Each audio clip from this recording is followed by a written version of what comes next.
Film diawali di sebuah tempat bernama Kedai Bajau. Terlihat dua orang yang memasuki kedai tersebut. Mereka adalah Liu Shansing dengan kepala pelontosnya atau juga disebut sebagai guru ketiga bersama anak buahnya. Diceritakan Liu Shansing baru saja mencuri sebuah benda berharga milik kerajaan dan dirinya datang ke Kedai Bajau untuk menemui seseorang. Tak selang berapa lama setelah anak buah Liu Shansing berteriak-teriak, muncullah seorang wanita pemilik kedai yang bohai juga licin bernama Chun Chun. Belakangan diketahui ternyata Chun Chun tidak tinggal seorang diri, melainkan tinggal bersama anak dan suaminya tercinta. Namun sayangnya karena Liu Shansing yang sudah seperti alap-alap ketika pertama kali melihat Chun Chun, maka dirinya bersedia menjadi suami baru Chun Chun. Dan tentu saja hal itu membuat anak buah Liu Shansing membunuh suami Chun Chun. Melihat suaminya dibunuh, Chun Chun tak sedikit pun merasa marah. Sebaliknya justru anak Chun Chun sangat marah dan hal itu membuat bocil putih tersebut menyerang Liu Shansing dan anak buahnya. Di saat itulah Liu Shansing dan anak buahnya menyadari bahwa Chun Chun dan anaknya bukanlah manusia, melainkan siluman.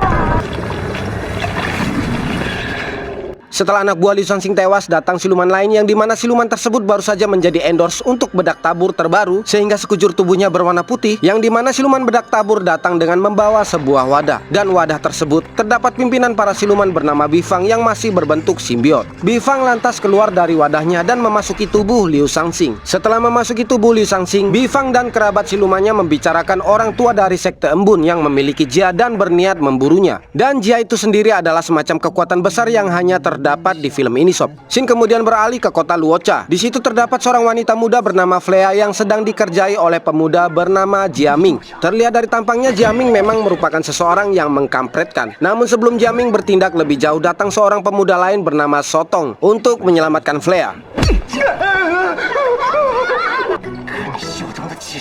Setelah menyelamatkan Flea, Sotong dan Flea kemudian berjalan-jalan. Saat itulah secara tidak sengaja Sotong bertemu dengan Pak Tua, pemilik jia yang sedang diburu oleh Bifang dan antek-anteknya. Sementara itu di tempat lain berkumpul para orang-orang sakti sob yang berasal dari sekte embun atau sekte pembasmi iblis, di mana mereka berjumlah 4 orang dan orang-orang tersebut adalah kakak besar Luo Jun, ahli sihir dan kera kurus. Di tempat tersebut mereka membicarakan orang tua yang diburu oleh Bifang juga anteknya, yang ternyata orang tua pemilik jia tersebut bernama Tianlo dan merupakan pimpinan mereka. Yang dimana jika sampai Bifang menemukan Tianlo terlebih dahulu dan membuka segel sebuah tempat yang bernama makam Pangu, maka kekuatan Bifang tidak akan bisa terkalahkan. Kembali kepada Sotong yang sedang duduk bermain-main dengan boneka. Di situ juga terdapat ayah dan bawahan ayahnya yang sedang membagi tugas kerajaan. Dan saat pembagian tugas, Sotong lebih memilih untuk mencari anjing pemilik tahu yang hilang daripada memilih untuk melakukan tugas berat lainnya. Di mana semakin berat sebuah tugas yang diselesaikan, maka semakin berharga pula orang tersebut di mata orang lain. Namun bukannya segera melaksanakan tugas, Sotong lebih memilih untuk kembali ke rumahnya dan bersantai. Tak selang berapa lama datanglah Flea dan Jiaming. Dan tujuan Jiaming menemui Sotong adalah untuk membawa hadiah, seperti yang diperintahkan Sotong sebagai permintaan maaf atas apa yang dilakukan Jiaming terhadap Flea. Namun tanpa Sotong ketahui, Jiaming telah menyembunyikan replika dari harta kerajaan yang sebelumnya dicuri oleh Liu Shansing.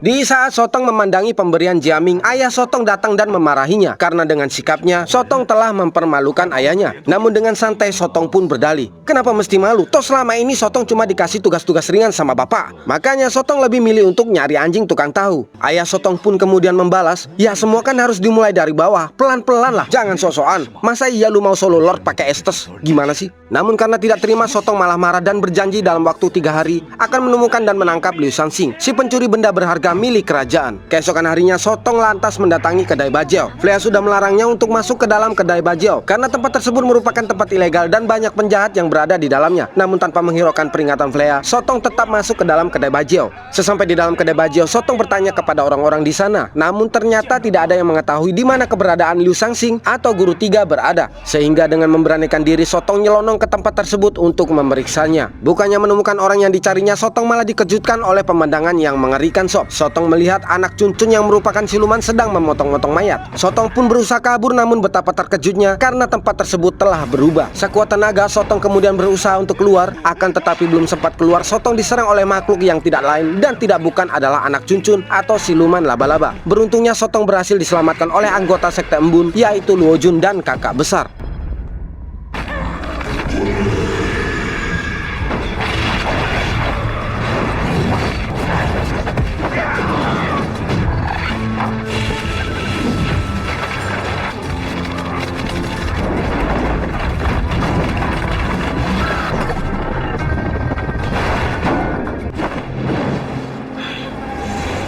Sebelum Sotong sadar, Luo Jun memberikan mantra pelupa agar Sotong melupakan kejadian yang baru saja terjadi. Sehingga ketika terbangun, Sotong merasa linglung. Di saat itulah Flea datang dan mengatakan bahwa ada kejadian buruk yang terjadi di rumah Sotong. Segera saja Sotong berlari pulang. Dan pada saat berlari itulah Sotong masih sedikit mengingat monster laba-laba yang baru saja menyerangnya. Sementara itu di rumah Sotong, Jiaming dan ayahnya mengatakan pada Kaisar bahwa ayah Sotong bekerja sama dengan pencuri karena menyembunyikan benda milik kerajaan yang dicuri oleh Liu Shangxing. Padahal benda tersebut hanyalah sebuah replika yang sengaja disembunyikan oleh Jiaming di dalam benda yang sebelumnya ia berikan kepada Sotong. Dan mirisnya hal tersebut membuat Kaisar menjatuhi ayah Sotong dengan hukuman mati. Ketika Sotong datang, ia berusaha memberikan pembelaan terhadap ayahnya. Namun sayangnya berkat hasutan Jiaming dan ayahnya, maka Kaisar tidak memperdulikan perkataan Sotong. Tidak sampai di situ saja, karena hasutan Jiaming dan ayahnya, Sotong juga menjadi sasaran para penjaga. Dan ketika Jiaming memerintahkan para penjaga untuk membunuh Sotong, Flea yang ternyata memiliki kekuatan datang dan menyelamatkan Sotong. Flea kemudian menyembunyikan Sotong di suatu tempat, dan saat itulah baru terungkap bahwa Flea sebenarnya merupakan anggota dari sekte Embun, juga adik dari Luo Jun. Flea kemudian memohon pada kakaknya untuk menolong Sotong, sehingga Luo Jun kemudian memerintahkan Flea untuk memberikan mantra kehidupan dan kematian. Ketika terbangun, Sotong yang sudah tidak memiliki apa-apa lagi mendatangi temannya yang bernama Wang. Namun bukannya mendapatkan pertolongan, Wang malah mengkhianatinya dengan membawa penjaga kerajaan untuk menangkap Sotong. Ini asli mirip kayak temen zaman sekarang, sob. Sementara itu di tempat lain, ayah Jiaming yang kini telah menggantikan posisi ayah Sotong sebagai gubernur bertemu dengan Liu Shangxing. Terungkap bahwa sebenarnya ayah Jiaming lah yang bekerja sama dengan Liu Shangxing. Dan tak berapa lama kemudian, Bifang si pemimpin siluman yang ada di dalam tubuh Liu Shangxing berpindah ke tubuh ayah Jiaming.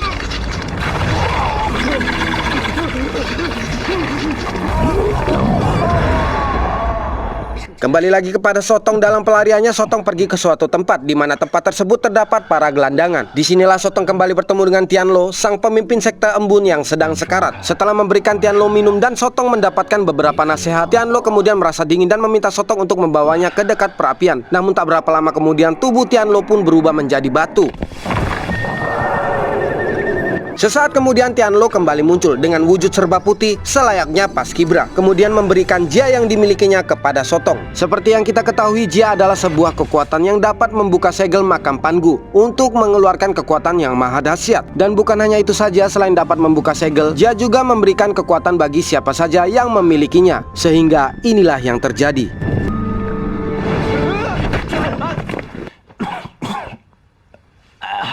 Meskipun belum sepenuhnya menguasai kekuatan barunya, Sotong berniat membebaskan ayahnya dari penjara. Namun saat bertemu, bukannya minta dibebaskan ayah Sotong, justru meminta Sotong untuk menemui seorang temannya dan meminta pertolongan. Hal itu dilakukan ayah Sotong hanya untuk membuat Sotong pergi, sehingga Sotong tidak bisa melihat tewasnya sang ayah saat pelaksanaan hukuman mati. Sotong yang belum mengetahui bahwa ayahnya akan dihukum mati segera melaksanakan permintaan ayahnya. Hanya saja mengingat gelagat ayahnya, Sotong merasa ada yang tidak beres, hingga Sotong kemudian memutar kudanya untuk kembali. Dan ternyata benar, saat dirinya kembali, Sotong mendapati ayahnya akan dihukum mati. Seketika itu juga Sotong berusaha untuk menyelamatkan ayahnya. Sayangnya Sotong harus terkena tusukan pedang beberapa penjaga. Namun saat itulah mantra kehidupan dan kematian yang sebelumnya diberikan oleh Flea bekerja. Tubuh Sotong yang terluka oleh pedang pun kembali pulih. Bifang yang kini berada di dalam tubuh ayah Jiaming juga siluman bedak tabur mengetahui hal tersebut. Karena itulah siluman bedak tabur kemudian berubah menjadi ular raksasa dan menyerang Sotong. Di saat bersamaan datanglah anggota sekte Embun untuk menyelamatkan Sotong, sehingga terjadilah pertarungan yang benar-benar sangit. Di tengah pertarungan, Bifang turun tangan dan membunuh ayah Sotong. Hal tersebut membuat Sotong sangat marah, sehingga mengeluarkan kekuatan Jia yang sangat besar di dalam dirinya. Dan karena belum sepenuhnya menguasai kekuatan Jia, Sotong akhirnya pingsan. Mengetahui memiliki Jia, anggota sekte Embun kemudian membawa Sotong kabur dari tempat tersebut.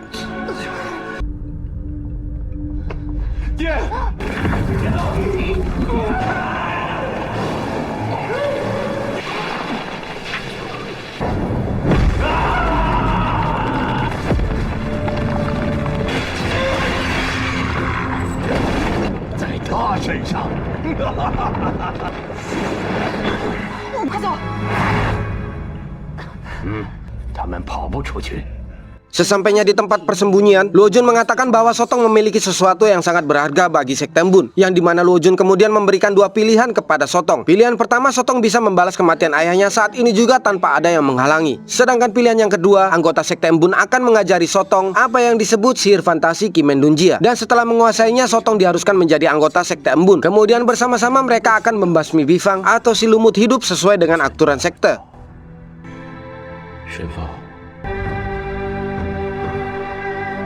Setelah memilih pilihan yang kedua, Sotong pun mulai berlatih. Sayangnya Sotong yang bukan merupakan seorang kungfuisme alias orang awam di bidang kungfu, Sotong mengalami kesulitan. Bahkan menurut para guru, Sotong merupakan murid terbodoh yang pernah mereka ajari. Sementara itu tanpa Sotong ketahui, Flea diam-diam menyimpan perasaan terhadap Sotong.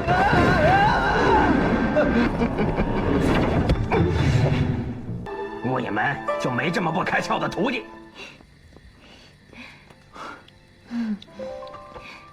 Suatu ketika saat Sotong sedang berlatih, Sotong kembali mengingat kematian ayahnya. Di saat itulah secara tiba-tiba Sotong dapat mengendalikan kekuatan Jia yang ada di dalam dirinya. "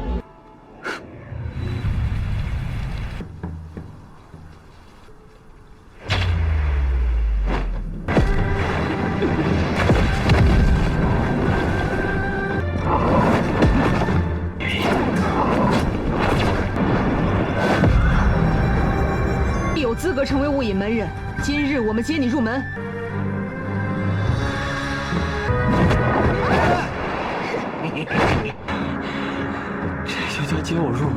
Anggota Sekte Embun kemudian merayakan keberhasilan Sotong dengan meminum anggur. Dan ketika semua anggota Sekte Embun tertidur karena mabuk, Sotong diam-diam keluar dari tempat tersebut. Shin kemudian beralih kepada Jiaming yang sedang berkucul ria bersama para wanita. Di saat itulah Sotong mendatanginya. Sotong berniat untuk menuntut balas atas kematian ayahnya yang disebabkan oleh Jiaming. Para penjaga yang berada di tempat tersebut juga sudah berusaha untuk menghentikan tindakan Sotong. Namun sayangnya dengan kemampuan Sotong yang sekarang, jangankan beberapa gelintir penjaga, bahkan masyarakat 20 kampung juga tidak bakal bisa menghadapi Sotong. Jiaming kemudian meminta ampun kepada Sotong, namun amarah Sotong membuat dirinya menjadi gelap mata, sehingga Jiaming tetap dihajarnya hingga terlempar keluar rumah. Di saat itulah Bifang dan siluman bedak tabur datang. Sotong yang tidak mengetahui bahwa ayah Jiaming adalah Bifang mengancam akan membunuh Jiaming di depan matanya. Tentu saja Bifang mempersilahkan Sotong untuk membunuh Jiaming. Sekilas Sotong bersiap hendak membunuh Jiaming, namun sesaat kemudian Sotong mengurungkan niatnya. Di saat itulah justru siluman bedak tabur yang membunuh Jiaming. Yang terjadi selanjutnya adalah Sotong dan siluman bedak tabur saling menyerang. Di sini Sotong dengan mudah dapat mengalahkan siluman bedak tabur dan membuatnya menjadi foundation.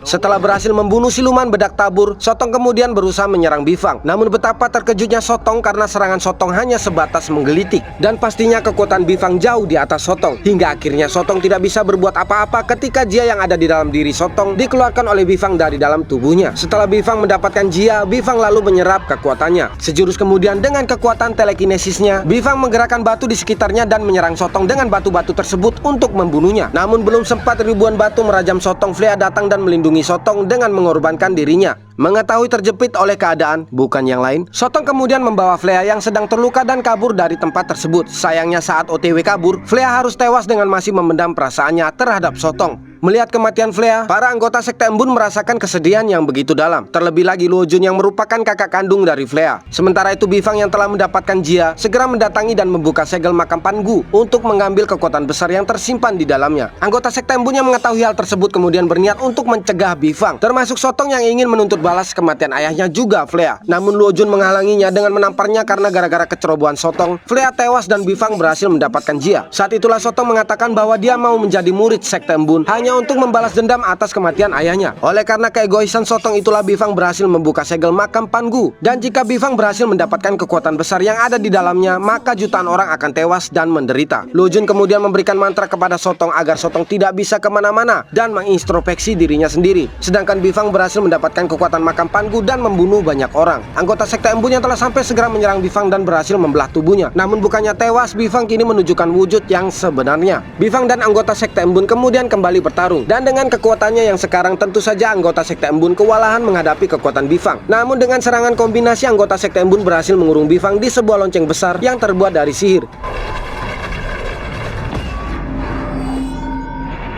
Sayangnya hal tersebut tidak berlangsung lama karena sejurus kemudian Bifang berhasil menghancurkan lonceng tersebut dan menyerang balik anggota Sekte Embun. Sementara itu Sotong yang masih tidak dapat bergerak merenungi kesalahannya dan menyesali kematian Flea. Sesaat kemudian Sotong mengingat perkataan Tianlo yang pada intinya semua hal tergantung pada diri sendiri. Hingga sejurus kemudian Sotong merasakan api yang membara di dalam dirinya dan secara mengejutkan Sotong membangkitkan kekuatan yang ada di dalam dirinya dan mengubah dirinya menjadi sebuah bola api yang besar. Bentar lagi ikut sepak takraw ini orang. Anggota Sekte Embun yang masih bertarung dengan Bifang semakin terdesak. Bahkan keempat guru Sotong berada di ujung kematian. Saat itulah Sotong datang dan menyelamatkan mereka.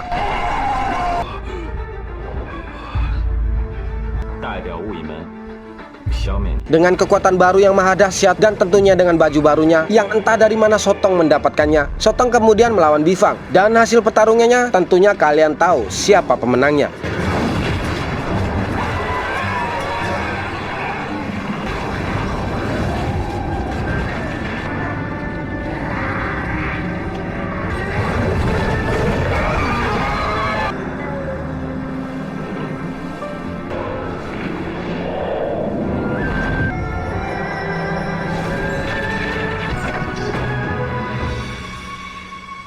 不好意思啊，四位师傅，又没忍住。下不为例。明白。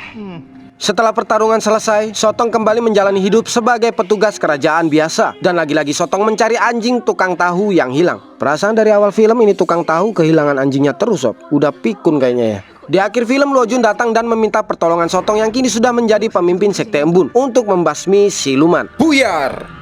Banyak pesan yang bisa kita ambil dari film ini. Salah satunya adalah jadikanlah diri kalian seperti topi yang dipakai oleh Liu Shaoxing, yaitu dapat menyesuaikan bentuknya. Dan hal itu bisa diterapkan pada kehidupan kita yang harus menyesuaikan diri tanpa mengikuti gengsi. Sekian dulu untuk video kali ini. Sampai ketemu di video berikutnya. Buah mangga dicampur sayur sop, ya mana enak.